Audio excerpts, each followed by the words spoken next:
The story kicks off in a frozen wasteland teeming with monsters like a giant white serpent that snacks on glaciers, a gray bear that makes the ground tremble, and a disgusting rat that poisons the seas. However, an emperor who actually survived that icy hell once said the real threat wasn't the monsters at all.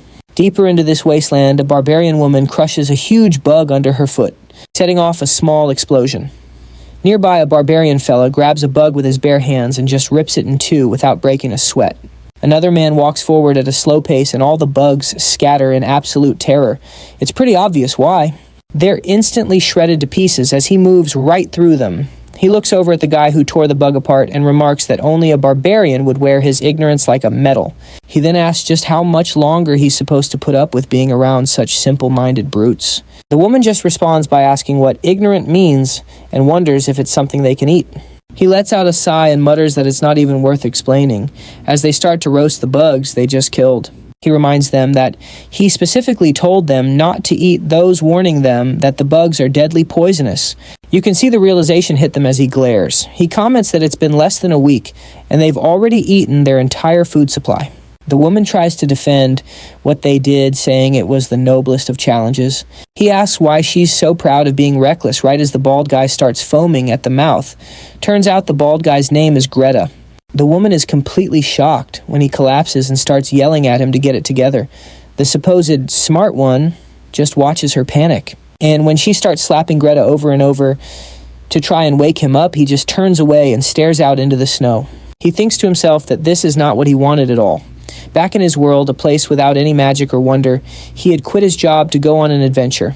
He says he climbed the tallest mountain on Earth, traveled to the planet's very core, and even journeyed to the southernmost tip of the world. But nothing ever changed. There was no magic, no great discovery. Reality was just plain boring every single night. He wished that he would wake up inside of a dream, and one day that prayer was finally answered. Meanwhile, somewhere else, a carriage is slowly making its way through the snow. One man complains about how cold it is, and his boss tells him to bundle up unless he wants to freeze solid. The mercenaries are grumbling that even for a big reward, this whole trip is just pure insanity. One of them mutters that only a complete lunatic would try to cross the White Wasteland. Their captain tells them to quiet down, reminding them they all agreed to the job. They argue back that none of them ever imagined it would be this miserable. Inside the carriage, a butler clicks his tongue in annoyance. He clears his throat and asks the lady in the carriage if she's holding up okay.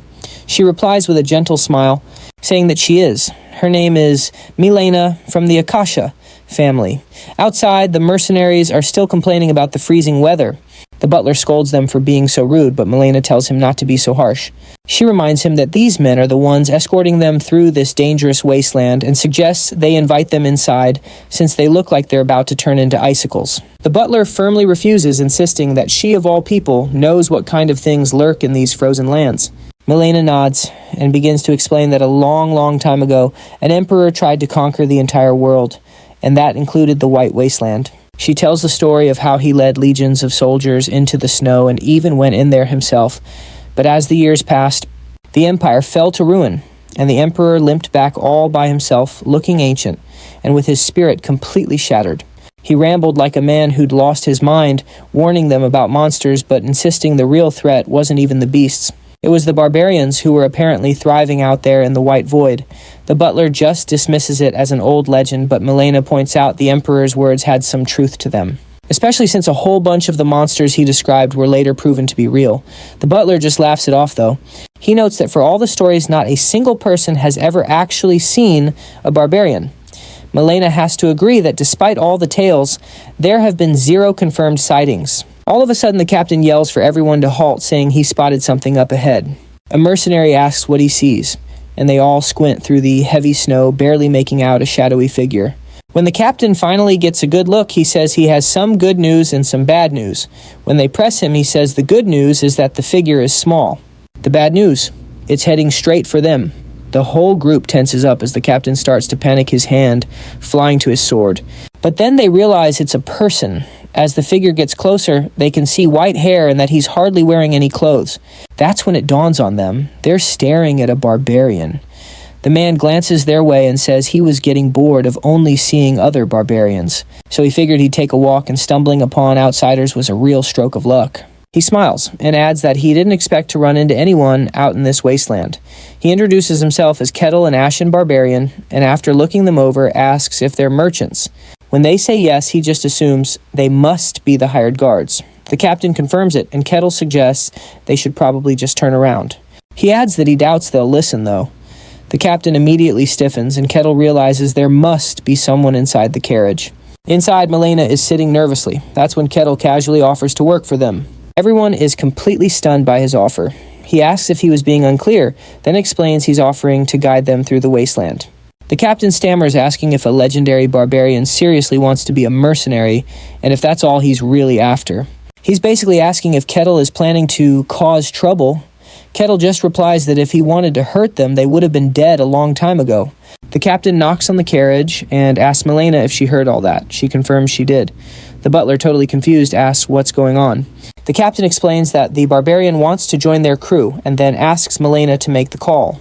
She thinks about it for a second, then asks if they could even beat him in a fight. The captain says he wouldn't even dream of trying. He can tell Kettle is a complete monster in a man's body. Milena hesitates for a moment, but finally gives the okay, telling them to accept his offer. The captain relays the news to Kettle, who beams and says that's great to hear. But even so, the guards are still on edge. The mercenaries watch him like a hawk as he approaches. The captain asks him where he thinks he's going, and Kettle just tells him to relax, saying he wants to speak directly to the person in charge. The captain warns him that if he tries anything funny, he is going to regret it big time. Kettle just says he knows and walks right past him. One of the mercenaries whispers, asking if it's really a good idea to let him get close to her. The captain points out that their employer already agreed, but the tension in the air is thick. Another guard suggests they should just stop him anyway. The captain scoffs, asking how in the world they're supposed to do that. The butler, who's about to have a meltdown, questions what she's just done. Milena tells him to keep his cool. Just then, Kettle knocks on the carriage and politely asks if he can come in. The butler looks like he's about to have a full-blown panic attack as Milena gulps and invites the huge man inside. Kettle just grins. Inside the carriage, the butler is squeezed into a corner, sitting stiff as a board, while Kettle, on the other hand, seems completely relaxed. Kettle tells the butler to take it easy, promising that he's not there to hurt anybody. The butler, shaking like a leaf, insists that he's got to be lying. Milena, however, is totally captivated, unable to hide her sheer awe at seeing a legendary barbarian up close and personal. She says that it's a real pleasure to meet him. Kettle replies that the pleasure is all his, and remarks on how surprisingly cozy the carriage is, mentioning that even with good insulation, keeping it this warm in a blizzard must be pretty tough. She just smiles and explains that it's all thanks to the power of magic. Kettle's eyes light up, saying he's genuinely thrilled to finally witness magic for himself, especially in a world like this one. She looks a bit confused, not quite sure what he means by that. So he starts to explain. He tells her that the White Wasteland is an extremely dangerous place. The chances of them surviving this trip with only those mercenaries are practically zero. That's why he plans on keeping them safe. But he adds that he has one small condition. They both look a little nervous, and Mina asks what it is he wants. He answers that all he's looking for is knowledge about the world, beyond these snowfields. He says that the information they have is the only thing he really desires. She's a bit shocked by how simple his request is. Kettle just points out that it's a fair trade, and that she should really agree to it. Not that she has much of a choice, Mina thinks to herself, but she says she understands. Kettle gives a nod of approval and asks for her name. She introduces herself formally, full title and everything. Kettle in return simply introduces himself. He says he's looking forward to their new arrangement. Then he shares that he has always dreamed of living in a fantasy world. Then one day, he just opened his eyes and found himself here as a barbarian in a never-ending snowfield. There wasn't even time to question what was happening. The only things he knew were the biting cold and the monstrous beasts. To survive, he says he had to become the leader of a barbarian tribe, hunting and leading them all out of sheer desperation. He admits he's lost track of how many years have gone by. He says he spent countless days trying to get out of this wasteland, but every time he reached the edge, he ran smack into a magical barrier. Apparently, he has a quest that's still unfinished, and he's not allowed to leave the snowfield until it's complete. He explains that he was just about to give up, when for some mysterious reason, people from the outside world started to show up every now and then. That's when it finally clicked. The world beyond the snowfield is the very same fantasy world he'd always longed for his dream world. From that moment on, he switched his focus from simply surviving to actively searching for a way out. He pursued his quest with relentless determination. For example, during quest 295, he was tasked with taking down a giant lizard. He crushed monsters left and right and completed every single objective that was thrown at him, never once taking his eyes off the prize. Trapped in this frozen prison, every little scrap of information from outsiders became priceless. But he says that most of the humans he'd met before either freaked out and attacked him, or had already lost their minds like that emperor. This time, however, he feels like they can have a real conversation. He admits he can't even remember the last time he talked to someone intelligent, having been surrounded by nothing but clueless barbarians. Just then, he hears some sounds coming from outside. He notes that it looks like she's hauling weapons around. Milena is totally floored and asks how he could possibly know that. He says he can hear the unmistakable clinking of steel coming from the wagons, and that it's a sound he could never mistake. He then asks if there's a war going on, and she confirms that there is. The Empire and the Kingdom are at war. Kettle remarks, so the outside world isn't so peaceful either. She explains that while the Empire has the advantage in numbers and supplies, the Kingdom is still holding its own, all thanks to the hero and the swordsmaster protecting its borders. Kettle's ears perk up at that, surprised that both a hero and a swordsmaster are real. He asks what kind of powers they have. She asks if he's never heard of mysteries before. Kettle admits that he's never once stepped foot outside of the snowfields. She tells him she doesn't know all the specifics, but she's happy to share what people have told her. There's this force called mystery that only a handful of people can sense or use. Those who can are ranked by strength, with the lowest being third rate. Those are the folks who can barely sense the power. Second rate refers to people who can actually put it to use. First-rate individuals are those who can literally bring it into reality. She explains that mystery is a lot like mana or an aura. Typically, knights, mages, and spirit summoners fall into these ranks. But once you go beyond that, the whole system becomes kind of pointless. Some have completely transcended all limits. These transcendent beings can dominate mystery entirely with powers strong enough to split the heavens. The Swordsmaster is supposedly one of them. The hero, on the other hand, is on a completely different level. He's someone who not only controls mystery, but can change the world just with his sheer presence. She adds that just having your power ranked and named is a huge honor. Even being classified as third rate is a sign of serious strength. Kettle just says that he wants to meet them. She looks completely stunned, asking if he's being serious. Kettle explains that he can't even remember how long he's been stuck here. His only goal was to survive, but now he sees things clearly. This snowfield is part of a huge fantasy world, and he has to see the rest of it. He smiles, saying it isn't just a wish, it's a necessity. Milena asks if he's actually a barbarian. Kettle says that's not far off, and judging by their reactions, they seem to have heard of his kind before. She confirms there are legends, which puzzles Kettle, so he asks her to tell him about them. She thinks it's a bit strange that he doesn't know the legends, seeing as he's a barbarian himself. She starts recounting the story of the Emperor, and Kettle says he remembers that guy, but he just figured he was insane. When she asks what he means, Kettle quickly waves it off as nothing, but acknowledges her legends are probably accurate, since he's run into people like that before. He then changes the subject, commenting on all the wagons and noting that she seems to be transporting a massive amount of weapons. He asks why she's bothering to cross the snowfield. She hesitates for a second, then admits they're in a really tough spot and she desperately needs a lot of money. When he asks why, she tells him her family has been in business for generations. They built up a huge fortune over the years, but jealous rivals sabotaged them and now they're buried in debt. This mission is her last hope to save her family's name. Kettle figures it out and says, in that case, you must be trying to sell weapons to the kingdom. She asks how he knew, and he reminds her that she already told him the Empire has plenty of supplies. So these weapons have to be for that struggling kingdom. He points out that even though he's not super familiar with how the outside world works, hauling this many weapons must be worth a crazy amount of money enough to make crossing this wasteland worth the risk. Then it hits him the only reason to cut through this snowfield is if the kingdom's land is right up against the Empire's. She's totally blown away by how fast he figured all that out. She mentions that according to the old stories, barbarians are supposed to be clueless brutes, which makes her wonder who this Kettle guy really is. But right at that moment, the carriage jolts to a stop, making her jump. The butler chimes in, asking what in the world is happening as a shrill scream rips through the air outside. Kettle casually remarks, sounds like we've got company. And just outside the carriage, a huge, goopy creature materializes. The captain starts to freak out, but Milena recognizes it instantly, crying out that it's a black slime. Kettle echoes the name, asking, "Oh, is that what they call these things?" She nods and explains that it's a monster that's all over the old records. When he asks what records, she tells him that tons of powerful warriors used to try and conquer this white wasteland. Most of them didn't make it back, but the few who survived wrote books about everything they encountered. And out of all the monsters they wrote about, the black slime pops up the most. So she turns to Kettle and asks if he's heard of them too. And he just goes, "Oh yeah, for sure, they're a bit chewy, but they taste pretty great." He even calls them his favorite snack. Milena looks absolutely grossed out and asks if he's being serious.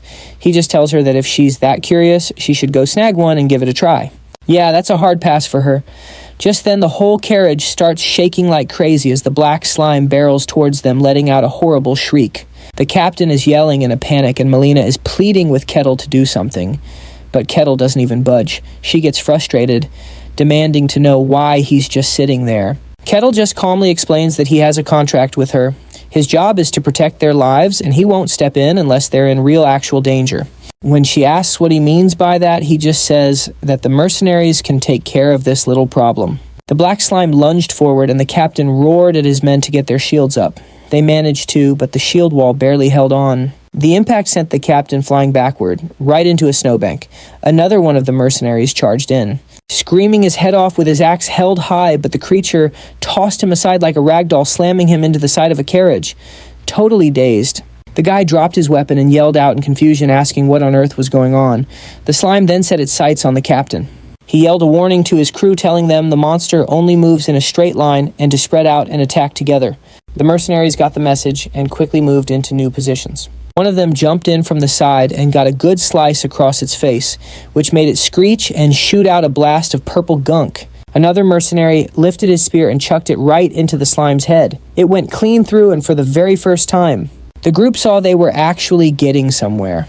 Feeling hopeful, the captain yelled for them to keep it up and then charged in himself, his sword glowing with a green aura as he slashed deep into the creature's body.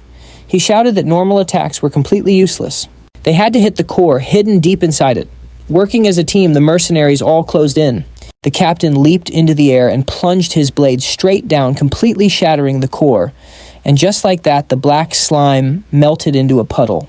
With the beast finally down, the mercenaries just stood there frozen for a moment before erupting into cheers, shouting that they couldn't believe they'd actually won. Milena was absolutely ecstatic, marveling out loud that they had really pulled it off. Kettle, on the other hand, looked totally unimpressed. In fact, his expression seemed more annoyed than anything. They pressed onward, but it wasn't long before they had to stop yet again. This time, a gigantic wolf was blocking their path. The mercenaries charged in without a second thought, aiming all their attacks at its throat. With a few well-coordinated strikes, they sliced deep wounds into its neck, until the massive beast finally bled out and collapsed. One of the mercs commented that the snowfield wasn't as terrifying as everyone made it out to be, saying the stories must be way overblown. But the captain warned them not to get cocky, reminding them they were barely even halfway through. Another mercenary started to doubt Kettle's abilities, pointing out that the barbarian hadn't done anything impressive at all. He figured that the stories, just like the ones about the Wasteland, were probably exaggerated, and that Kettle might just be a freeloader riding on their coattails. He suggested they at least put Kettle's skills to the test. Just then, a knock came from the side of the carriage. Milena called out, asking what was happening. Kettle simply glanced outside without saying a word. One of the mercenaries approached, saying he needed to speak with her. He explained that since they had a contract with her, it was their responsibility to ensure her safety. She thanked him, telling him how grateful she was that they'd accepted the job when everyone else was too scared to take it. The mercenary nodded, but then said there was one thing they couldn't just ignore. Kettle hadn't lifted a single finger during any of the fights. She tried to come up with an excuse, but he cut her off, asking bluntly if they could test Kettle to see if he really deserved the special treatment he was getting. She looked over to the captain, who admitted with a sigh that he had already tried to stop them. But they just wouldn't listen. Kettle just smirked, saying that if they really wanted to test him, he didn't mind at all. But, he added, now isn't really the right time. They asked him what he meant, and he casually replied that they had some guests arriving. The mercenaries scoffed, demanding to know what kind of nonsense he was talking about. Right then, a deep, mocking voice echoed all around them. A monster hissed that the fragile mortals had arrived, and that today was going to be a grand feast. It cackled that it would savor their fear and told them to struggle because their panic would be the best seasoning. Milena screamed and covered her ears. The wind suddenly grew sharper and colder, howling around the group. The mercenaries tensed up, but Kettle stood there perfectly calm. He stated plainly that this was enough. The people with him were his guests, and he told the creature to turn back now. The serpent questioned his authority, accusing him of forgetting his place and wandering way too far from his tribe's territory. Kettle cut him off, saying it was none of his concern. The snake, enraged, began to whip the wind into a massive cyclone, screaming its identity and threatening to show Kettle what true power looked like. But Kettle just replied that it was about time the snake learned some respect. He pulled his fist back and drove it straight into the serpent's gut. A powerful shockwave ripped through the air. Snow exploded in all directions. The serpent recoiled in pure agony as a massive blue burst of energy followed. The ground trembled so hard from the force that the mercenaries could barely keep their footing. A second shockwave erupted, and this one was even stronger. Milena and the butler braced themselves, almost getting swept off their feet. The massive serpent was just whimpering in the snow, and Kettle casually remarked that some creatures just need a good old-fashioned beatdown to learn their lesson. Milena called out to him, and he cheerfully replied that he was just wrapping things up. He promised it wouldn't be much longer. Then with a powerful stomp, he blasted forward again. The serpent, not quite out of the fight, tried to rear up only to get clocked with another devastating punch that set off a massive explosion. Milena could only watch with her jaw on the floor, totally speechless. A little while later, the mercenaries were bowing their heads, trembling in their boots. They confessed they had messed up big time and begged for mercy. Kettle, however, responded calmly, saying that he totally understood. It was only natural not to trust a complete stranger so easily. As they got back on the road, the poor butler looked like he was about to turn into a human icicle, shivering violently. Kettle gave him a quick glance, then turned to Milena and mentioned that something about her was bugging him. He explained that based on how she dressed and talked, she didn't seem like your average agent working for her family. He flat out asked why she was risking her neck on such a dangerous trip. She couldn't help but admit he was sharp. And then she revealed her true identity. She announced that she was the first daughter of Lady Beliaka, who was a concubine to Lord Kestakasha. Kettle put two and two together and asked, "So that makes your mother the second wife, then?" She confirmed it, explaining her mom was part of a political marriage and was then basically tossed aside. She described her mother as a truly pitiful figure, completely powerless, and treated more like a servant than family. For all intents and purposes, she and her mother were members of House Akasha in name only.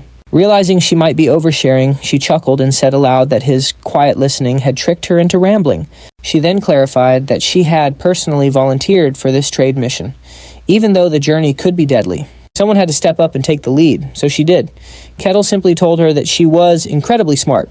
He added that she had powerful ambition and that a bit of greed in the right hands was actually a virtue. She looked at him, completely caught off guard, and about to reply when they were interrupted by shouting from outside. They both turned just as Milena's eyes widened in shock. The captain was yelling that they had made it.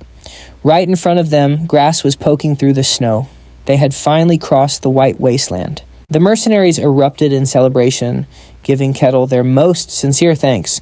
He just smiled and asked how they planned on making the trip back. Milena chimed in, saying that by then she'd be able to travel through the Empire without any trouble. Kettle nodded, saying that made perfect sense. Once she sold the weapons and was traveling light, crossing borders would be a breeze.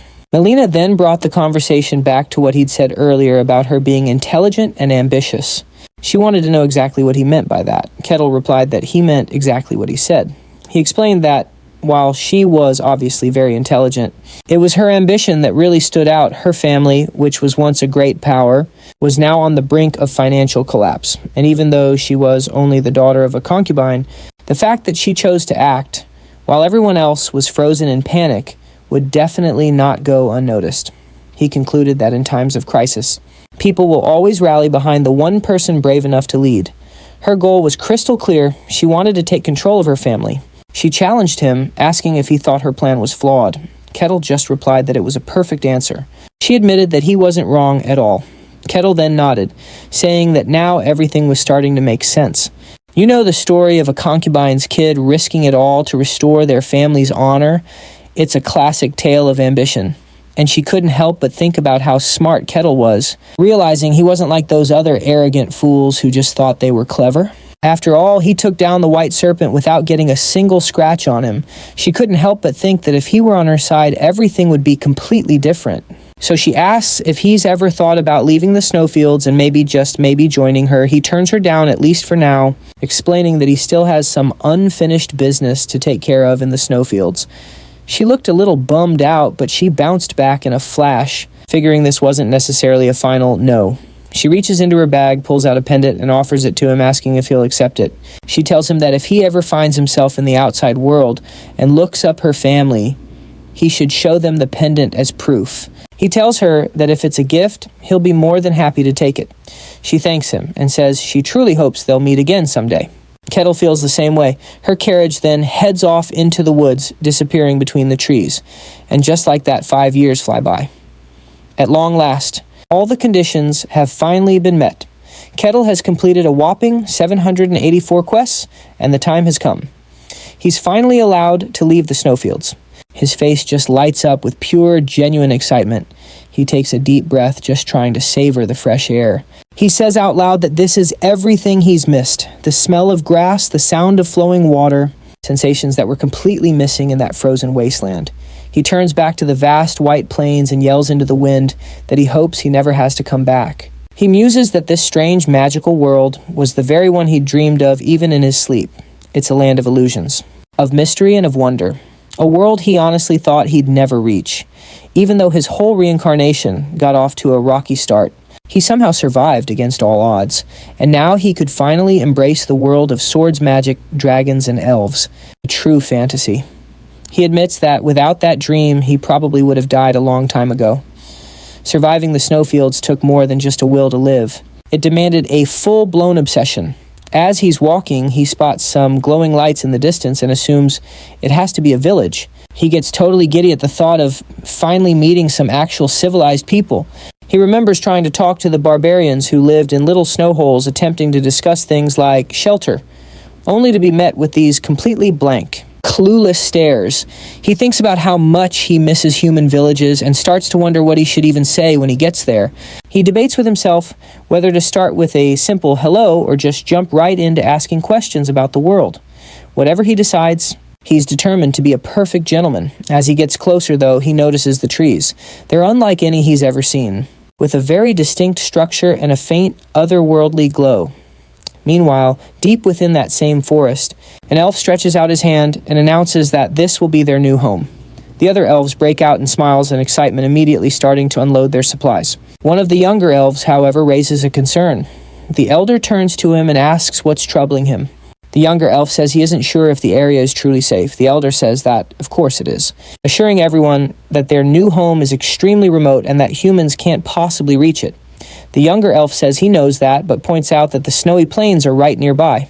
The elder just brushes off the concern. He says that for thousands of years, absolutely nothing has ever come out of those snowfields. Besides, they've set up a powerful barrier, one that's designed to hide their presence and make the forest seem completely normal and boring. He explains that this powerful barrier took months to create, woven together with ancient elven magic. As long as it's up, nobody can find them. He adds that even if a monster from the snowy fields managed to get close, it wouldn't be a real threat. But as Kettle strolls along, he unknowingly sticks his hand right through the edge of the barrier. It rips under his touch, just like a piece of fabric. He stops for a second, feeling that strange sensation and wondering what on earth he just ripped. He glances around, trying to get his bearings and figure out how much farther he has to walk. And that's when he sees her, a little elf girl, obviously lost and wandering all by herself in the woods. Kettle's jaw drops. He can't believe he's already run into an elf, a real-life elf. He immediately thinks this must be fate. After all, elves are a staple of any true fantasy world, so meeting one this early has to be a sign of good fortune. But the little girl looks absolutely terrified. The forest doesn't look familiar to her anymore. She's clearly strayed way too far from home. Suddenly she feels a massive shadow fall over her. Her eyes go wide with terror as Kettle leans down to greet her with what he genuinely believes is a friendly hello. To her, though, it sounds more like a terrifying threat. She completely freezes up and then starts to faint. Kettle acts fast, catching her just before she hits the ground, wondering what in the world is wrong. He sighs to himself, bummed that he didn't even get to have a proper conversation before she passed out. Seeing as things are, he figures the best thing to do is take her back to her village. He recalls that elves are usually depicted as peaceful beings, You know all about order and goodness. He thinks that if he returns their lost little one, they'll probably welcome him with open arms. He grins at the idea, gently lifting the girl into his arms and starting to walk back in the direction she came from. Meanwhile, back in the elven village, total panic has erupted. A woman is frantically screaming that her child is missing. The whole elven community is in chaos. They're demanding to know how a human could have possibly gotten through their barrier. Just then, Kettle shows up at the edge of town carrying the little girl. The situation immediately gets a whole lot worse. The girl's mother cries out in relief, but everyone else is just staring in stunned disbelief. The elder screams in horror, demanding to know how a human could possibly be standing there. He repeats that the barrier was supposed to keep any and all outsiders away. The scouts rush to report that they've found a tear in the magical barrier. Gandalf demands to know the queen's location. Someone shouts back that she's currently out on patrol. Kettle tries to get a word in, attempting to explain he means no harm. But the elves just scream at him, warning that if he doesn't hand over the child right now, they'll hunt him down. The elder mutters under his breath that the humans must have been well prepared. He reasons that no simple trick could have broken their powerful barrier. He starts to wonder how long the humans have known about them and just who might be tracking their movements. Kettle, completely confused, wonders out loud if he's just been branded an intruder. He lets out a sigh, realizing he's got to clear up this whole misunderstanding. Just then, the little girl's eyes flutter open. She looks surprised to see Kettle gently setting her down. He tells her to go on back to her family. But when she looks up at his face, she immediately lets out a blood-curdling scream as his rugged and unfamiliar face fills her with pure terror. She bursts into tears and bolts straight into her mother's arms. Kettle just stands there totally bewildered and wonders aloud if his face is really that scary. He mumbles that he always thought he had a pretty decent face. He then raises his voice, declaring that he's returned the child and repeating that he is not their enemy. The elder just screams, "The hostage is safe," and orders everyone to attack. In an instant, dozens of elves draw their bows and let their arrows fly. Magical arrows fill the air, streaking toward him.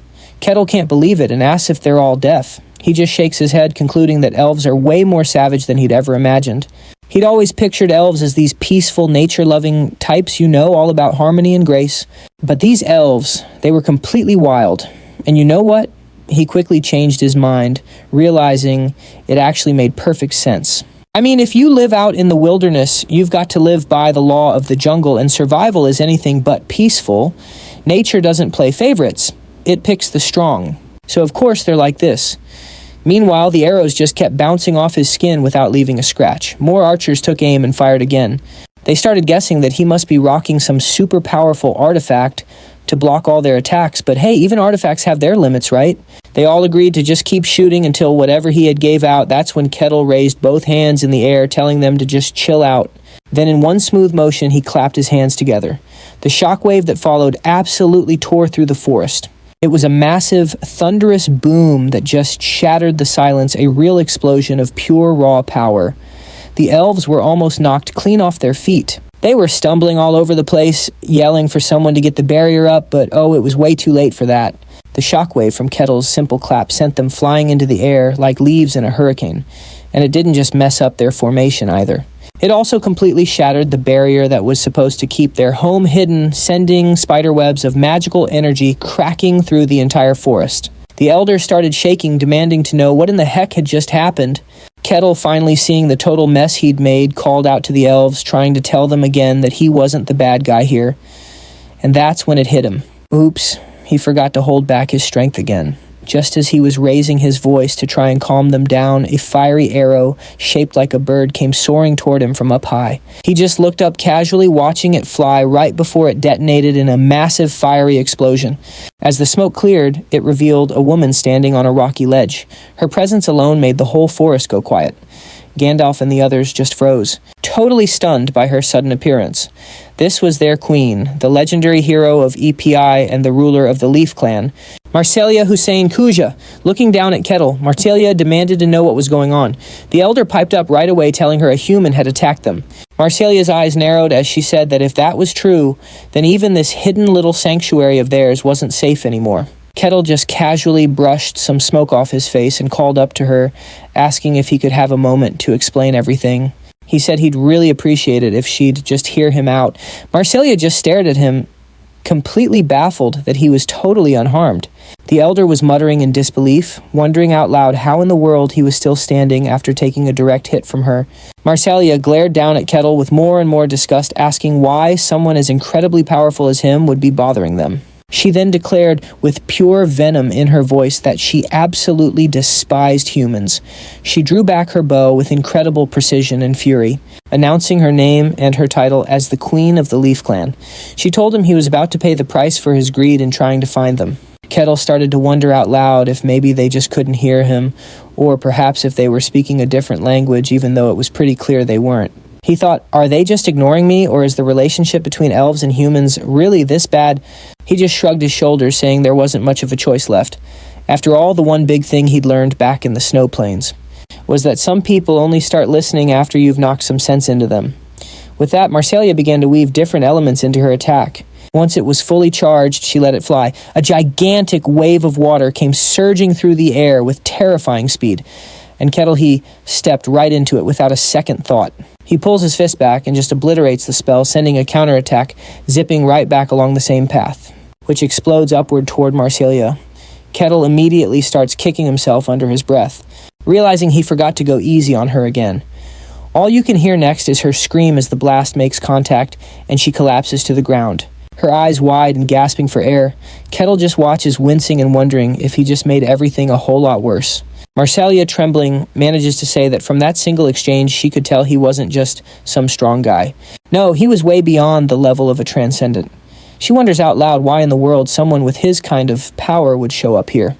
She then screams at her people, ordering them to run for their lives. The villagers cry out her name in a panic, but she just repeats her command, yelling for them all to escape. As the elves begin to retreat, she turns back to Kettle and says that while she acknowledges his strength, he will absolutely never accomplish whatever it is he came here to do. Kettle just groans, saying all he wanted was to talk, and he can't believe things have spiraled this far out of control. Marsalia closes her eyes and starts chanting. A fierce red aura builds in her palms, swirling like a vortex. She opens her eyes again, and floating above her is a massive fireball, its center slowly hardening into a solid form. That form takes the shape of a bull. A massive, powerful bull with horns made of pure blazing fire. Its name is Figo. Kettle's face lights up like a little kid's. Totally mesmerized by what he's seeing, he exclaims that this is the first real summon he has ever laid eyes on. Those creatures from the snowfields, he says, were just grotesque monsters that barely counted as magical. But this right here is the real deal. It's bringing to life the fantasy world he's always imagined. Marsalia commands the spirit to completely annihilate her enemy. Figo groans and starts complaining, saying that contracts are always way more trouble than they're worth. He adds that this is a huge pain, especially for a high-grade fire spirit like himself. Marsalia snaps at him to be quiet. She knows she barely has the power to summon him, and the contract was only possible thanks to help from another tribe. She never in a million years expected to use it in a situation like this. But she tells him he needs to do his job. Figo asks if the target is the human standing in front of them. Then he glances over at Kettle and immediately starts to sweat. He asks if that thing is even human as Kettle just stares at him, his eyes sparkling with pure wonder. Kettle, still totally awestruck, says that this is just absolutely incredible. Marsalia just repeats her order that the intruder must be destroyed. Figo sighs and announces that he's made his decision. He'll turn the human to ash and make sure not a single trace is left. Kettle frowns and asks aloud what on earth he did to deserve any of this. Figo's flames flare up as he prepares to charge. He scrapes his hooves against the ground, sending sparks everywhere, and then barrels toward Kettle at full speed. A gigantic explosion erupts at the point of impact. Marsalia braces herself against the powerful shockwave. When the smoke finally clears, she sees something that should be completely impossible. Kettle is standing there totally unshaken, with his hands casually locked around Figo's horns. Even Figo looks completely stunned. Kettle cracks a huge grin and says, "This is a relief, since it's a beast. That means I don't have to hold back. It'll be a lot easier to just beat the stuffing out of him." Marsalia's eyes fly open in horror as Kettle slams his fist right into Figo's forehead. The very ground beneath them shatters like glass. The force doesn't just stop with the spirit, oh no! It plows straight through it, carving a massive trench in the landscape behind them like a cannonball of pure holy justice. A huge shockwave erupts outward, launching bits of the forest everywhere. Marcelia cries out as she falls to her knees, completely overwhelmed by that insane display of power. She watches in utter disbelief as the fire spirit is just gone. She whispers to herself that this can't possibly be real. As Kettle takes a slow step toward her, she looks up, her eyes wide with fear. She starts pleading for mercy, not for herself, but for her people. He calmly tells her again that he isn't her enemy. Marcelia just blinks, totally lost. This time she really hears his voice for what it is, not a threat, but a genuine plea. She asks him what he could possibly mean. Now that they're finally taking a breath to talk, they actually start to reach an understanding. Kettle explains the whole situation, and Marcelia listens intently. It finally dawns on her that he really truly means them no harm. She bows her head low and apologizes, admitting that she acted recklessly and jumped to the worst conclusion. They mistook him for one of the humans who nabbed their child, and now she realizes they've made a terrible mistake. The guilt starts to hit her hard, and she admits that her judgment was completely out of line. Kettle just gives her a calm look of reassurance, saying it's all right. He gets it. After all, they made it pretty clear they were being hunted by humans, so he understands why they were so cautious. Still, he says it's a little sad that no one even gave him a second to explain himself. She hesitates, then asks him point blank, "Are you absolutely sure you're not one of the humans chasing us?" Kettle replies that this is actually his first time ever laying eyes on an elf. He points out that there certainly aren't any of them back in the White Wasteland. A spark of realization hits her as she asks, "Wait, does that mean you're one of the Ashen barbarians?" Kettle nods, confirming that's what outsiders call his people. She says that shouldn't be possible since no human is supposed to survive the White Wasteland. If he managed to come from there, then maybe others could too. Kettle just shrugs, saying he's not so sure about that. He explains that the snowfield is governed by some very strict rules, and even crazy powerful creatures like the great serpents have to obey them. For some reason he doesn't quite get, he was able to slip past those rules thanks to the conditions of a special quest. But he's pretty sure an exception like that is incredibly rare. "That's a relief to hear," she says. Then she asks if his summon the fire spirit he just wrecked is going to be okay. He did kind of split that fiery bull in half, so he's not too optimistic. She explains that spirits, being creatures of nature, just get sent back to the spirit realm when they're forcibly unsummoned, so no permanent harm done. She pulls herself together and acknowledges how rude she's been. As a gesture of her apology, she asks if there's anything he wants, promising she'll do whatever is in her power to grant it. Kettle, his curiosity sparked, immediately asks about the spirit, wondering if only elves can make contracts with them. She answers that, while it's not common, there are a few rare humans with a very strong bond to nature who can form pacts with spirits. But for pretty much everyone else, it's a total impossibility. "So there's really no chance for me?" he asks. She thinks about it for a moment, then says that if he's truly serious about it, he should go to a place called El Pesrado. Kettle immediately asks what that is, and she tells him it's the sacred land where the god of the elves lives, a place all elves revere. There, she suggests perhaps even he could form a contract. His face lights up with pure excitement as he asks if a human like him could actually get in. She explains that normally it would be absolutely forbidden, but with a personal introduction from her, it just might be possible. She then offers to give him its location, but he's got to keep this information top secret. She warns him that El Paso is the ultimate dream destination for every single elf researcher out there. To elves, it's a place so sacred no elf would ever risk its discovery, but she tells him she wants to put her faith in him. And as a sign of that trust, she hands him a small token. He graciously accepts it, and she adds that if he actually manages to get close, their god might just decide to test him, though she's confident he'll pass. She then formally reintroduces herself as the queen of the Leaf Tribe and asks for his name. Kettle's reply is simple: he's just a barbarian. No fancy titles, no special status. A little while later, we see Kettle absolutely tearing through the forest at full speed, the ground shaking with every step as he heads toward the destination she gave him. Each stride sends a boom echoing through the trees. Over in a nearby city, a guard's head snaps up, totally alarmed by the thunderous noise that's getting closer. They're stationed at the border of Barkon territory, which is inside the kingdom of Chant. The head guard yells for everyone to get ready for a fight. Whatever is coming, it's coming in hot. And then just as suddenly, the booming stops. The sound of heavy stomping shifts to a slow, deliberate walk. Kettle steps out from the tree line, and the head guard just stares, completely speechless. Kettle gives a friendly greeting, asking if they're the local guards. He cracks a smile and says it's nice to meet them. They just gawk at him in disbelief, not saying a word. They immediately notice his ashen gray hair and the massive scar running across his chest. Someone whispers that it has to be the Ashen Barbarian, so the rumors were true after all, even if earlier translations of the stories made them sound a bit far-fetched. As Kettle walks closer, they shout at him to stop right there, warning him that one more step means they'll attack. He calmly raises his hands, letting them know he's not an enemy. They ask him what his business is. Kettle simply points past the wall. When they ask if he's trying to enter the territory, he replies that he just wants to visit, and maybe if it's okay, stay for a little while. He's not quite sure how long. The scene cuts to Kettle talking with the captain. The captain asks for his name, and Kettle gives it to him. The captain then asks for some form of ID, or proof of identity. Kettle says he doesn't have any, but after thinking for a second, a light bulb goes off. He pulls out the pendant Melina gave him and asks if this is good enough. The captain takes it for a closer look, asking what it is. Kettle explains that it's the crest of House Akasha, a gift from someone directly from the bloodline. The captain nods, recognizing the name. He mentions that House Akasha is a merchant family from the Damian Kingdom. He even adds that they've been getting pretty famous in recent years, right after a new leader took over. So Kettle asks if the pendant is enough to confirm who he is. The captain replies that while it isn't definitive proof, it looks legitimate and definitely helps his situation. He grants Kettle entry, but there are a few conditions. Kettle, of course, asks what the catch is. The captain explains that there are several other folks with questionable backgrounds also trying to get in. To test everyone's trustworthiness, all of them have to team up and clear out a nearby dungeon together. Kettle remarks that this sounds way easier than he expected and happily accepts.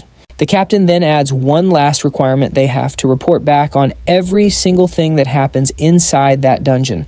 Kettle figures out the reason right away, by forcing all the sketchy individuals to keep an eye on each other. The guards can easily spot any suspicious activity. He comments on how clever that is. The captain just smirks and asks one more time if he's really just a barbarian. Kettle agrees, mentioning how a lot of folks still think barbarians are just mindless brutes. The captain points out that Kettle is the first barbarian to ever set foot in their territory, and with that, he cuts the conversation short and orders them to get going. Meanwhile, in a nearby prep room, an older gentleman lets out a heavy sigh, grumbling that even if the law says he has to teaming up with thieves for a dungeon run is just unbearable. He formally introduces himself as Alejandro Tyrannus, a paladin. The rogue next to him, a guy named Case and Hark, immediately starts making fun of his stuffy tone, guessing he's just sore about getting ripped off by some other thief. Alejandro, absolutely furious, whips out his sword and starts yelling right back.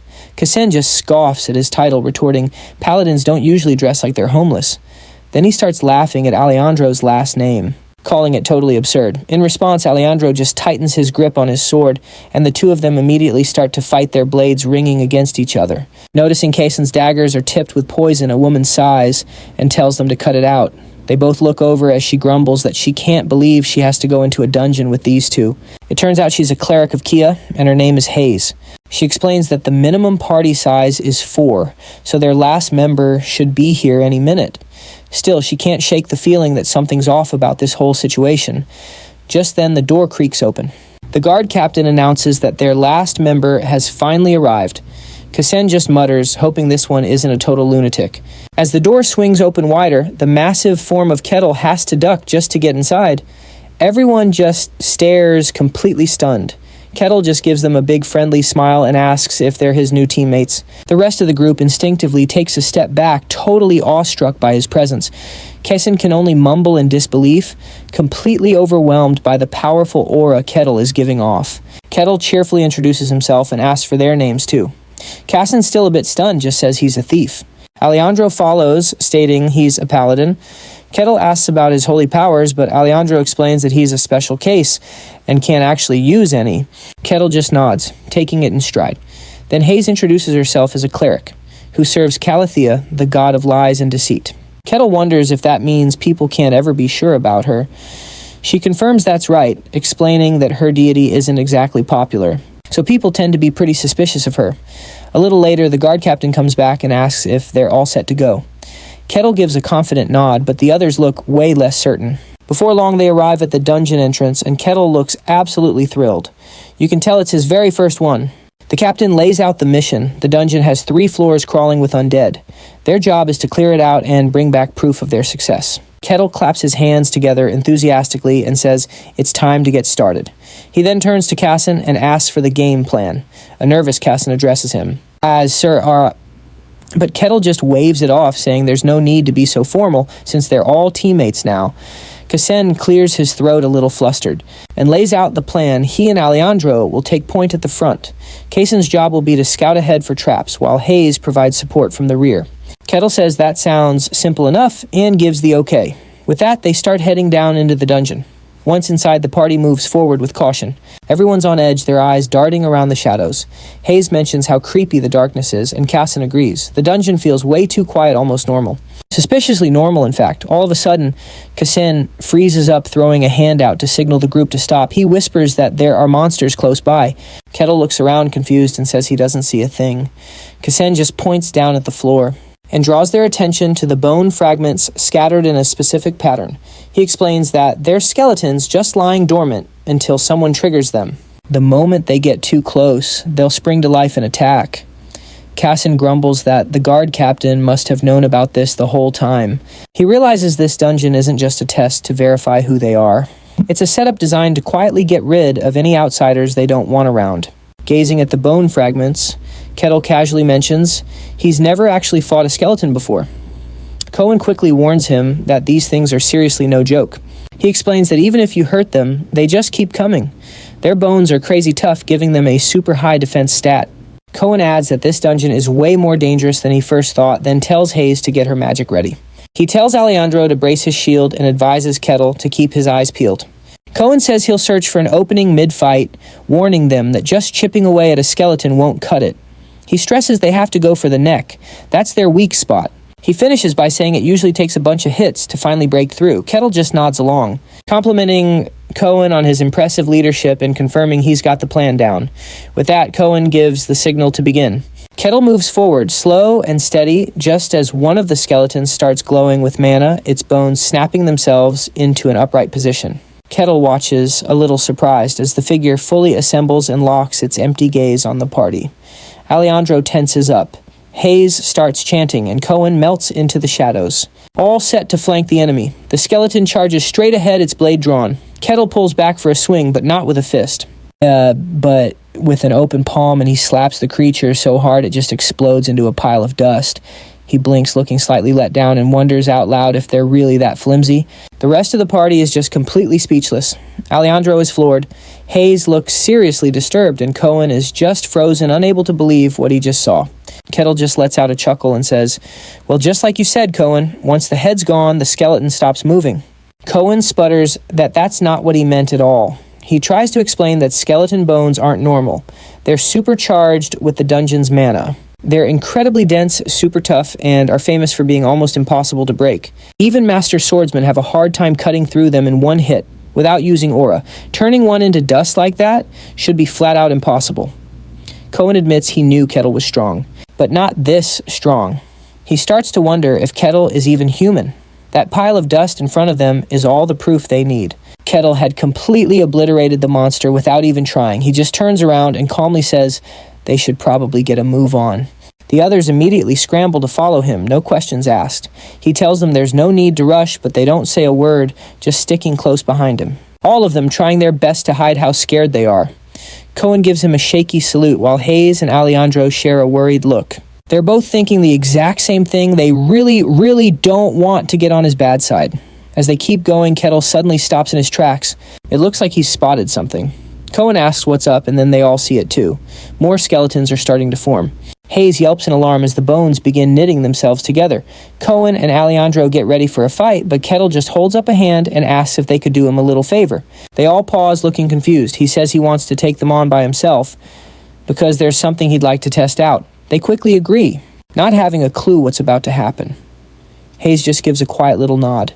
Kettle then strolls toward the assembling skeletons, casually picking up a sword from one of the bone piles as the others watch with curiosity. Kettle looks over the weapon, commenting on how interesting it is that these things can just put themselves back together. Just then, one of the skeletons lunges right at him, swinging its sword straight down. Kettle casually pinches the blade between two fingers and snaps it clean in half. He grins, asking the skeleton what its plan is now. The skeleton repositions, gets a new grip on its broken weapon, and launches itself off a wall for another attack. This time, it manages to slice off a few strands of Kettle's hair. He doesn't even flinch. Instead, he grabs the creature's wrist and simply crushes it into dust. The skeleton's hand hits the floor with a clatter. It glances down, looking totally baffled, then glares back at Kettle and flips the broken sword up with its foot. It catches the hilt perfectly with its other hand. Kettle's eyes widen in delight like he's just seen a cool party trick, and he points out that it knows how to switch hands. He even calls it impressive. The skeleton rushes forward again, this time holding the blade in a reverse grip. Without breaking a sweat, Kettle just grabs its left wrist and yanks the whole arm off. The bony creature stumbles back, but quickly recovers, trying to stab him with the jagged stump. But Kettle catches that too, and snaps it effortlessly, remarking out loud that this one's actually pretty smart for a pile of bones. Hayes is just watching in absolute horror. From her perspective, it looks like Kettle is just toying with this monster, and it's clear Alejandro and Costin are thinking the exact same thing. This isn't a fight, it's a science experiment. Kettle casually bats the skeleton around, poking and prodding it, until its head finally pops off and clatters to the floor. He stares down at the skull and says, "Bet you can't move now." Then he just stomps it into dust. He actually starts laughing, calling the whole thing pretty amusing before turning to the group and apologizing for making them wait. Cohen, trying not to look terrified, quickly assures him it's no problem at all. Kettle just thanks him. The next thing you know, he's standing over another pile of dust. He's all ready to keep going. The others just nod really fast, saying they're ready whenever he is. Costin points them to a staircase, explaining it leads down to the second floor. As they're heading down, Costin cautiously suggests they take a little break. After thinking for a second, Kettle agrees, and Costin thanks him with a grateful bow. So they all find a spot to sit, but the vibe is super awkward and tense. Kettle just plops down, sitting cross-legged, and mentions he has a question about the dungeon. Hayes tells him to go ahead and ask anything. He admits it might be a little embarrassing, but he doesn't really have a good grasp on how dungeons work. Hayes gives him a warm smile, saying that wanting to learn is a noble thing. She adds that she's no expert, but she'll do her best to answer. Kettle thanks her for being so helpful. So he asks, why is this dungeon so close to their territory? Isn't that a huge threat? Hayes explains that, for the most part, dungeon monsters stay inside the dungeon. But she says there are rare exceptions, and when that happens, they're dealt with before they become a problem. Cohen clears his throat and decides to elaborate, explaining that dungeons are basically natural occurrences. They can show up as caves, towers, or even old ruins. He goes on to say that most dungeons tend to pop up near populated areas. Kettle nods, saying that makes sense then. Hayes jumps in, adding that whenever a dungeon appears, the local lord checks it out to see how dangerous it is. If it seems risky, they hire mercenaries and adventurers to clear it out. Kettle nods along, saying it all adds up. Then he asks if dungeons ever appear right inside a city. Hayes shakes her head and says, "Nope, never. They always form a little ways away." His next question is if you get rewards for clearing them. Hayes smiles and says, "Oh yeah, there's usually a boss at the very end, and if you beat it, you get some really valuable treasure." For a 3-floor dungeon like this one, she says, the rewards could be pretty amazing. Kettle just laughs and comments that it's exactly like a video game. Hayes gives him a confused look and asks what he means by that. Kettle just waves it off, saying he was just thinking out loud. Then he asks just one more thing. Who actually makes these dungeons? Hayes looks completely stumped. She tells him, well, nobody does. They're just a natural thing that happens. But Kettle doesn't buy it. He points out that there are way too many weird coincidences. For one, they always show up near people. Then they're always packed with monsters and treasure. He says it's almost like someone wants people to go explore them. Hayes just stops and thinks about that for a second, and then admits he's got a point. She'd never really questioned it before. It was just one of those things everyone accepted as true. Even Cohen agrees, saying the thought had never crossed his mind. That was just the way things were, so they all quietly wondered how a barbarian, a guy they assumed was completely primitive, was now questioning the very truths they'd believed their entire lives. I mean, barbarians are supposed to be savage and not too bright, right? That's what everyone thinks anyway. But Kettle didn't fit that stereotype at all. He just said the world is full of mysteries, and that's what makes it fun. Cohen finally snapped out of his thoughts, and Kettle asked if everyone was all rested up. They all said they were. Kettle stood up and said they should get going. They headed into the second floor, where Kettle's eyes landed on something interesting, a treasure chest just sitting there in the open. He pointed it out, asking what it was. Cohen explained that it was most likely a dungeon reward. but getting it open was a whole other problem. He mentioned that to unlock a chest of this caliber, they'd need a master-level rogue with some serious lock-picking skills, and unfortunately, he added a rogue that good would never be in a low-level dungeon like this one, so they would probably just have to leave it behind. Kettle just glanced at him and said he'd like him to open it anyway. Cohen whipped around, totally confused, and asked why in the world he would ask him to do it. Kettle just pointed to the big fancy box and declared that it was a treasure chest, and since Cohen was a rogue, it was obviously his job to open it. Cohen tried to argue, but Kettle cut him right off. He said firmly that handling treasure was a rogue's job, so Cohen was just doing what he was supposed to. Cohen had to admit that was technically correct, but deep down a wave of pure panic was washing over him. If he actually had the skill to open a high-grade chest, he wouldn't be stuck as some unregistered nobody, just barely scraping by. The truth was he had absolutely no idea how to pick locks. But when he looked at Kettle's face, which was lit up with pure childlike excitement, he just couldn't bring himself to confess. In his head, he pictured Kettle's disappointment turning into disgust, which would then be followed by a bone-pulverizing slap, like the one that had turned those skeletons to dust. So with a pained laugh and his heart crying in terror, he said he'd give it a shot. As he knelt down in front of the chest, his inner monologue was just pure, unfiltered desperation. He told himself that if he failed, he was probably not making it out of there in one piece. Kettle watched, totally intrigued, commenting on how fascinating the whole process looked. Cohen frantically tried to recall anything he saw while working as a porter for real thieves, but he came up with nothing. He whispered that this was a life-or-death moment, and that the honor of the entire Rose bloodline rested on his shoulders. His fingers fumbled with the lock until something clicked. His hands trembled as he looked up in total disbelief. It had actually opened. He was so happy he could have cried, and he muttered that maybe he was starting to really like Kettle after all. Hayes was amazed, saying she'd only heard of top-tier rogues cracking chests like that. Kettle gave him a sincere compliment, and Cohen just mumbled back that it really did seem impossible. In that one instant, he started to question everything, for the first time in his entire life. He wondered if he had ever really tried to live up to his potential, or if he had just been surviving. Kettle then asked how much the loot was worth. Hayes figured it could comfortably support a family for a month, or even let them live in the lap of luxury for a while. Kettle just laughed at that and told Cohen to take care of the rewards. Cohen instantly agreed, lifting the chest like it was sacred. When Kettle called his name, he let out a little shriek and almost dropped it. Kettle just innocently asked if he needed help. Cohen, looking all flustered, insisted he was totally fine, even though no one had a clue why he was so jumpy. Later on, as they pushed deeper into the dungeon, Cohen was hauling a small mountain of loot on his back when Kettle suddenly ordered everyone to a dead stop.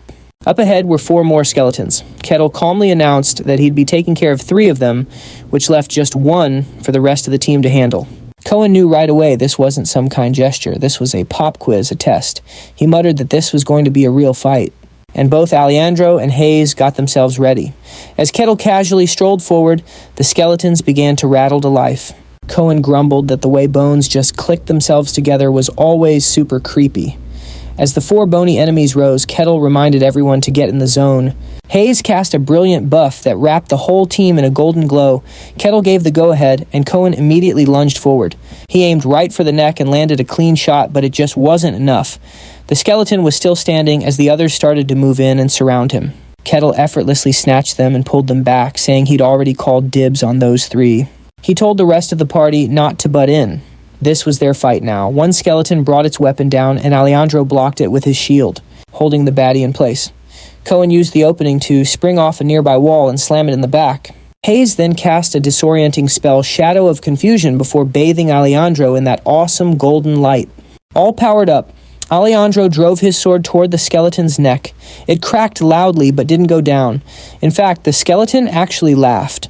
And so did Kettle, who had, of course, already dealt with the other 3 skeletons. He just stood there watching the last one stumble around, saying it was genuinely fun to watch a team's dynamic in action. He then casually crushed one of the fallen skulls in his palm, adding that with the real threats gone, he could finally sit back and enjoy the show. Realizing their fight was being graded, the trio absolutely swarmed the last skeleton. It looked around completely confused and terrified as all 3 of them ganged up on it like a cornered raccoon. They were pretty certain Kettle would just get rid of them if they showed any weakness. When the fight was finally over, The skull was nothing but dust, and all three of them collapsed to their knees, totally exhausted. Kettle just muttered that the people Milena brought with her must have been pretty strong. After reaching the third floor, they ran into even more skeletons, but with Kettle around, they breezed right on through without much trouble. Eventually, they reached the heart of the dungeon, a massive chamber with a skeletal figure sitting on a throne. It was a skeleton knight. Hayes just stood there, her jaw on the floor, unable to believe what she was seeing. She quickly explained that these things were elite-level skeletons rocking longswords and shields. Only fighters at the knight level or higher had any real shot at beating them. For anyone else, it was basically a one-way trip. Kettle then asked what would happen if they couldn't win and decided to bail. Hayes replied that as long as they filed a reasonable report, the territory would probably accept it. But Kettle just smiled and started walking forward. Hayes yelled out in confusion, but he simply said that beating the monster seemed like a way more reasonable plan. The skeleton knight began to stir. Its aura was just radiating pure power.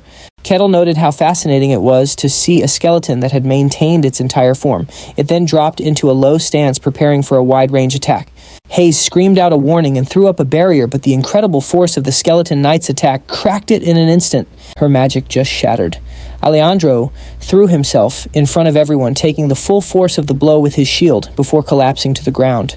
He was totally out of breath, wondering how they could possibly fight something that powerful.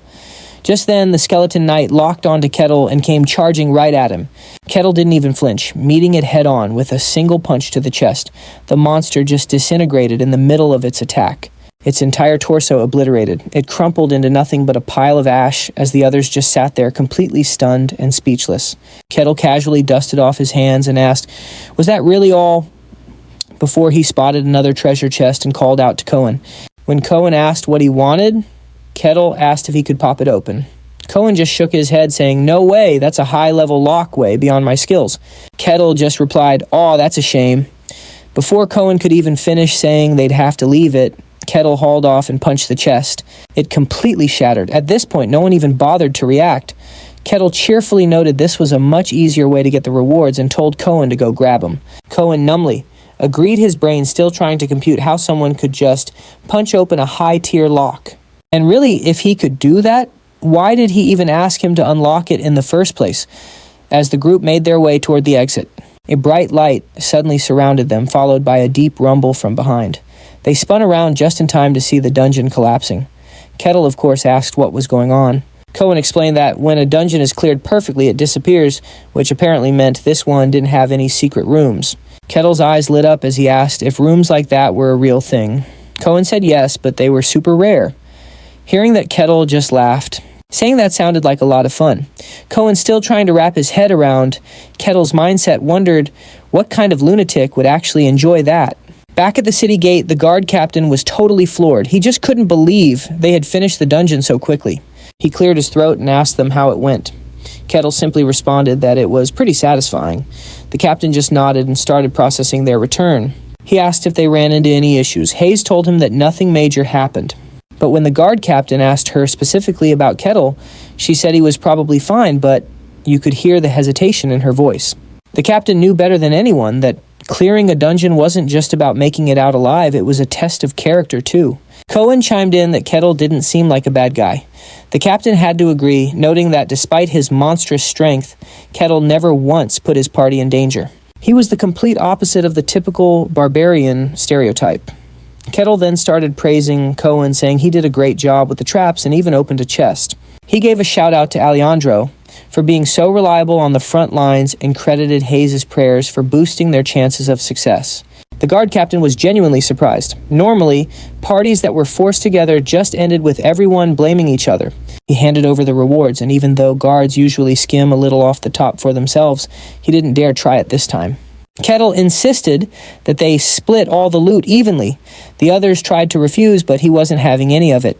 He said they were a team and they earned it all together. Then he suggested they all go celebrate with some drinks at the pub. As they walked off, Kettle was practically bouncing with enthusiasm. The rest of the team just dragged their feet behind him, looking completely wiped out. The guard captain watched the group go, muttering to himself that for a barbarian to one-shot a skeleton knight, he had to be stronger than a regular knight, which meant he was far from ordinary. He declared that this was the start of something serious. Turning to his subordinates, He told them he had to report this to the Lord and left them in charge. A short while later, he arrived at the Lord's estate and knocked. From inside, Lord Luke Varkin called him in. The guard captain reported that a barbarian had just entered their territory. Luke immediately asked if he had been given permission. The captain agreed, saying he hadn't sensed any immediate threat. Luke, a bit confused, asked what the problem was. The captain then got straight to the point. The guy was just too strong. How strong are we talking? Luke pressed. The captain revealed that he'd taken down a skeleton knight in just one hit. That news completely floored Luke. I mean, a skeleton knight isn't something your average fighter can handle. He wondered aloud if the man could actually be a first-rate warrior. The captain confirmed the odds were pretty high. Luke rubbed his temples, already feeling a headache coming on.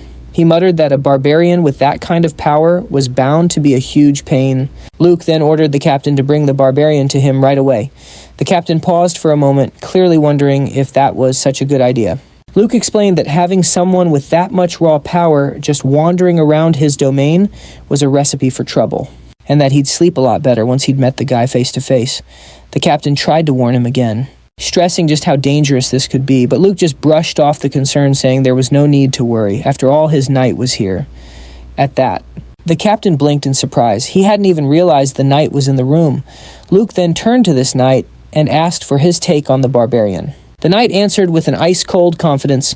He admitted that while the man might have some brute strength, he was at the end of the day just a barbarian, an unsophisticated oaf, with no real technique. Against his own refined swordsmanship, passed down from a true master, the man would fall apart. Luke nodded in satisfaction and told the captain to go get the barbarian. He wanted to have a little chat with him personally. Meanwhile, over at the pub, Kettle was absolutely demolishing a mountain of food, chomping away loudly without a care in the world for manners. The poor table was groaning under the weight of all the empty mugs and half-eaten plates. His companions just watched all three of them, looking pretty disturbed by how messy and overjoyed he was with his meal. Kettle slammed his mug of ale down with a grin, shouting about how awesome the food was. He loved the atmosphere too, said it was calm, relaxing, and just perfect. He reminded everyone that it was on him and told them to eat their fill. The others just gave him some stiff and totally awkward laughs in response. Kettle then turned to Alejandro and asked if he was for real a paladin. Alejandro said he was so. Kettle followed up, asking what kind of divine powers he had. He pointed out that he hadn't seen any miracles or holy spells back in the dungeon. Looking a little embarrassed, Alejandro admitted he was still just a trainee and that his powers hadn't really kicked in yet. Kettle said that was a real bummer. He'd been hoping to see some of that cool, holy power stuff up close. Alejandro just cleared his throat and looked away a bit flustered. So Kettle turned his attention to Hayes, asking about her god and if there was a temple for them nearby. Hayes explained, looking a little tense, that since her deity was the god of lies and deceit, they weren't exactly welcomed in most places. She said no temple around here would take her in. Just mentioning her god's name was enough to get you some nasty looks and a whole lot of suspicion. After a brief pause, she asked a pretty bold question. Just how strong was he anyway? Hearing that Costin and Alejandro's ears perked right up, Kettle didn't seem bothered by the question at all. He just replied that since he'd only left his homeland recently, he honestly had no clue how he stacked up against other people. He then added that he was actually curious himself about how tough that skeleton knight they fought was supposed to be. The others laid it out for him plainly. Look, to beat a skeleton knight, you've got to be at least a second-rate warrior, and maybe even first-rate. But to wipe one out in a single hit like you did, that's definitely first-rate territory, no question about it. Kettle blinked, completely baffled that such incredible strength was only considered second best. Before anyone could explain further, a nervous waiter hurried over, letting them know it was closing time. Kettle apologized and got to his feet, then asked the others if they had plans. All three of them, in perfect, almost rehearsed unison, said they were unbelievably busy and couldn't possibly hang out any longer. Kettle just nodded, saying it was a real shame and that he hoped their paths would cross again soon. They, however, did not share that hope. In fact, they all silently promised themselves they would never be in the same room with that man again if they could help it. Later on, Kettle checked into a quaint little inn and flopped onto the bed with a huge sigh of satisfaction. It was the first time he'd slept in a proper bed since showing up in this world. The reward money from the dungeon had more than covered the cost, and compared to the harsh, frozen plains he'd come from, this felt like absolute paradise. He thought back to the first time he'd woken up in that white wasteland. It had taken him a very long time to finally find his way to civilized lands. Now lying all snug in a warm room, He started to wonder what he should do next. He was itching for some real adventure, like seeing the sacred land of the elves, or visiting the royal capital, and maybe even climbing the legendary magic tower. All the classic spots you'd expect in a proper fantasy world. Just the thought of it all got him super excited. The next morning, sunlight poured through his window. Kettle stirred, wiped a little drool off his cheek, and sat up just as a knock sounded at his door. The first captain was standing right outside. He apologized for the early wake-up call and said that the lord of the territory wanted to see him in person. Kettle blinked, looking surprised. He mentioned that a noble lord wanting to meet a guy like him was certainly unexpected, but hey, he was totally on board. He asked if they should head out right away, adding that he could get dressed in a flash. The captain once again found himself questioning if this was truly the same man who could one-shot a dungeon boss. He was taking this way too casually. As they walked through the city, Kettle gazed around with wide-eyed wonder. The night before, the streets had been dark and empty. But in the morning sun, everything was so vibrant and alive. He exclaimed that it was just like a video game, marveling at every single detail. The captain, getting more impatient by the second, told him they were going to take a shortcut to avoid any more distractions. Soon enough, they arrived. The captain announced that the barbarian had been brought as requested. Luke gave the order for him to enter. As the doors opened, he extended his hand in a welcoming gesture and formally introduced himself as the lord of the domain. Kettle responded warmly, using Luke's title respectfully, and introducing himself as simply Kettle the Barbarian. He even offered a polite bow. Luke was completely taken aback. Barbarians don't bow. They don't lower their heads for anyone. Their whole culture is built around strength and pride. This one was already shattering every expectation. Luke figured that perhaps this barbarian had learned a thing or two on his travels and kindly invited him to sit down. Kettle took a seat across from him, his eyes scanning the richly decorated room with fascination. He said without any filter that being inside a noble's castle was just incredible. He'd always been a huge fan of castles, and this one was beyond anything he'd imagined. His eyes then locked onto the knight standing beside Luke. He absolutely lit up, gushing that he used to play night games as a kid, and that seeing a real-life knight like this felt like a dream come true. The knight just narrowed his eyes, but to the knight, that look wasn't admiration at all. It was pure, unadulterated killing intent. He bristled, thinking this guy had made a huge mistake bringing that kind of vibe in front of a lord. In his mind, Kettle definitely wasn't walking out of here alive. Luke, completely unfazed, kicked off the questioning. He explained that the reason he'd called Kettle in was pretty straightforward. He just had a few things to confirm, and then Kettle would be free to go. Kettle just smiled and said he was all ears ready for whatever he wanted to ask. Luke's first question was simple. Where was Kettle from Kettle called it a meaningful question and gave a crystal clear answer. He said he came from the coldest place in the world, a land completely covered in white. At that, Luke and the knight shot each other a look. They immediately knew what he was talking about, the white snowfield. And if that was actually true, then the man standing in front of them was the legendary barbarian. Luke had to admit that was a pretty tall tale to swallow. Kettle just replied that the place he described was a miserable dump, and whether they believed him or not was totally up to them.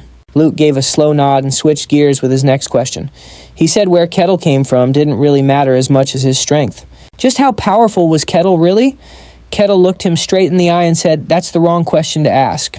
Because I have no idea how you measure strength in this world. Not yet, anyway."